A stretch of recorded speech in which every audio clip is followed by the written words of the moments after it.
मेरा नाम है दर्शन सिंह और हम पढ़ने जा रहे हैं मैट्रिसेस। मैट्रिसेस को स्टार्ट करने से पहले हम एक दो कॉन्सेप्ट हैं, बेसिक कॉन्सेप्ट, उनको रिवाइज करेंगे। हम उसमें सबसे पहला जो कॉन्सेप्ट है हमारा वो है कि रो क्या होते हैं और कॉलम क्या होते हैं। पहले एक बार हम इनको रिवाइज करेंगे। हम इनको छोटी क्लासेस में पढ़कर भी आए हैं। तो जो रोज़ हैं और कॉलम्स हैं, इनका जो कॉन्सेप्ट है इसको समझने के लिए मैं यहाँ पर एक टेबल ड्रॉ कर रहा हूँ। इस टेबल को देखिएगा ज़रा, ये एक टेबल है।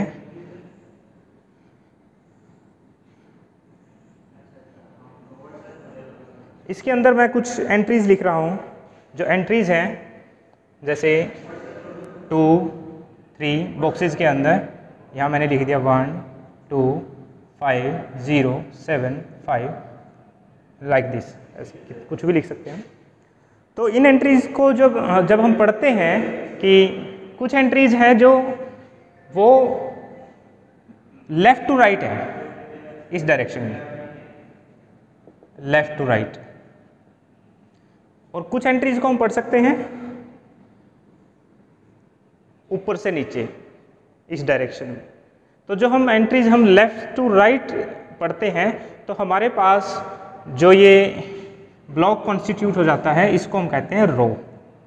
सिमिलरली जब हम ऊपर से नीचे पढ़ते हैं तो जो ये हॉरिजॉन्टल हमारा जो कंस्ट्रक्शन बन जाता है, इसको हम कहते हैं कॉलम। तो ये है हमारा रो और कॉलम का जो कॉन्सेप्ट है। इसके बाद हमें एक चीज़ और समझनी पड़ेगी कि एरे क्या होता है। What do you mean by array? Array जो है, एरे एक हमारा तरीका है एलिमेंट्स को लिखने का। जब हम एलिमेंट्स को रो और कॉलम में लिखते हैं तो उस स्ट्रक्चर को, उस ग्रुप्ड स्ट्रक्चर को हम कहते हैं एरे। फॉर एग्जांपल, जैसे मैंने लिख दिया राम, श्याम, बलराम, सोनू, मोनू। अगर आप इस स्ट्रक्चर को ध्यान से देखें तो मैंने इसको लिखा है रोज और कॉलम्स की फॉर्म में। ये है हमारी रो और ये है हमारे कॉलम्स। तो जब हम किसी भी स्ट्रक्चर को इस फॉर्म में लिखते हैं तो उसको हम कहते हैं एरे। एक और एग्जांपल हम कर लेते हैं। मान लीजिए मैंने ऐसे लिख दिया 2, 3, 5, 7, 6, और मैं यहाँ पर एक लिख रहा हूँ, से यहाँ पर मैंने लिख दिया बीच में कुछ भी से 9, और यहाँ पर मैं लिख रहा हूँ 6, ये लिख दिया मैंने 8। अगर हम इसको देखें तो ये एरे नहीं है, क्योंकि ये रो और कॉलम की फॉर्म में नहीं लिखा है, बल्कि ये कर्व्ड शेप में लिखा गया है, इसलिए ये एरे नहीं है। तो एरे हम समझ गए। इसके बाद एरे के बाद जो आता है वो एरे की एक पर्टिकुलर टाइप है, रेक्टेंगुलर एरे। फॉर एग्जाम्पल, जैसे मैंने ये एरे लिख दिया 1, 4, 5, 6, 2, 7, 5, 3, 4, दिस इज एन एरे। अब हम इसमें देख रहे हैं कि हर एक रो के अंदर जो नंबर ऑफ ऑब्जेक्ट्स हैं वो कम भी हैं, ज़्यादा भी। जैसे यहाँ पर पहली रो में 3 ऑब्जेक्ट्स हैं, 3 एलिमेंट्स हैं, 1, 4, 5। दूसरी रो के अंदर सिर्फ 2 ही ऑब्जेक्ट्स हैं और लास्ट रो में 4 ऑब्जेक्ट्स हैं। लेकिन जब किसी एरे के अंदर, हर एक रो के अंदर जो नंबर ऑफ ऑब्जेक्ट्स अगर वो सेम हो जाएंगे तो उस एरे को हम बोलेंगे रेक्टेंगुलर एरे। For example 1, 4, 5, 2, 4, 3, 3, 0, 9। अगर हम इसको ध्यान से देखें, हमारा जो फर्स्ट रो है, ये हमारी फर्स्ट रो है, इसमें हमारे पास 3 ऑब्जेक्ट्स हैं।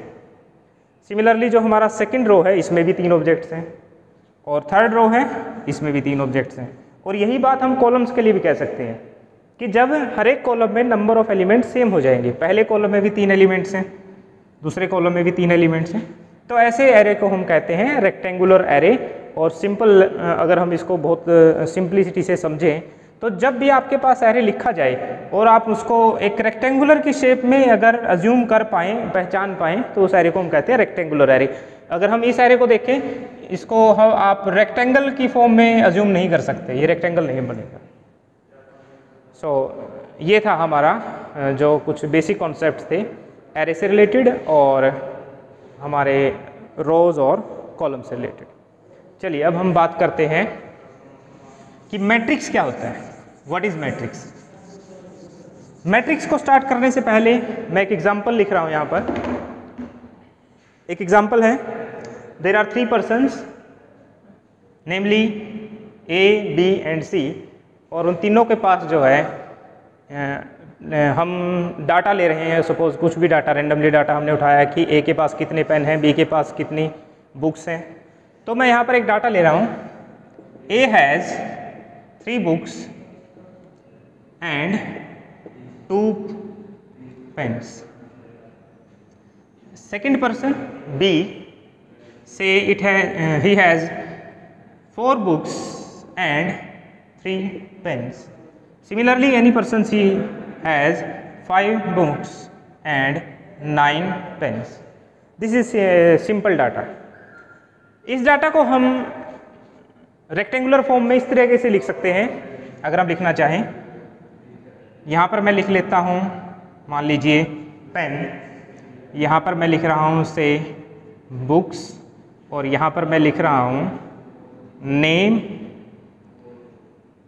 तो जैसे पहला पर्सन है उसका नाम है ए, और यहाँ पर जो हमारे पास ए के पास हैं 3 बुक्स और पेन है इसके पास 2।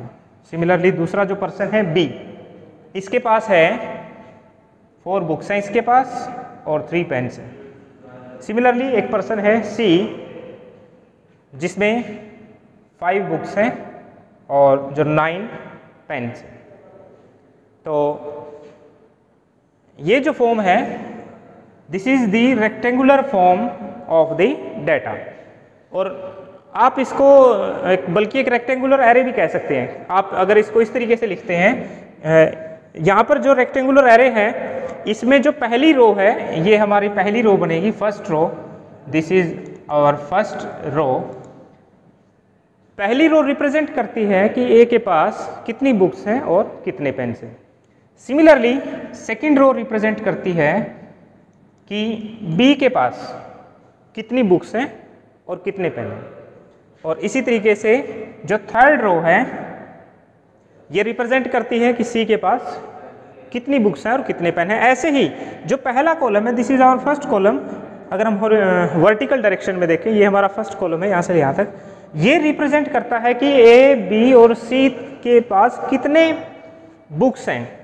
सिमिलरली ये सेकेंड रो जो कॉलम है ये रिप्रेजेंट करता है कि ए, बी और सी के पास कितने कॉलम्स हैं।